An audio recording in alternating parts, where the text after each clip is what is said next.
ক্ষমা। ক্ষমা একটি মহৎ গুণ। এটা একটি মানুষের মানবিক গুণাবলীর অনেক বড় একটা অংশ।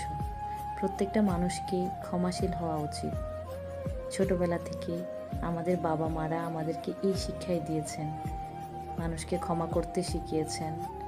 কিন্তু বর্তমানে যে সময় চলছে, এই সময় কাউকে ক্ষমা করে দিলে মানুষ মনে করে দুর্বল। ক্ষমাটা এখন একটা দুর্বলতা হয়ে গেছে।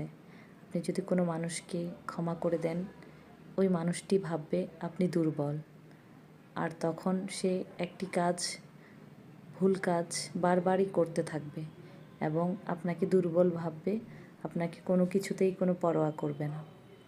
আমি নিজেও অনেকবার এই প্রবলেমের শিকার হয়েছি। এটা আমার একটা বাস্তব অভিজ্ঞতা থেকে শেয়ার করলাম।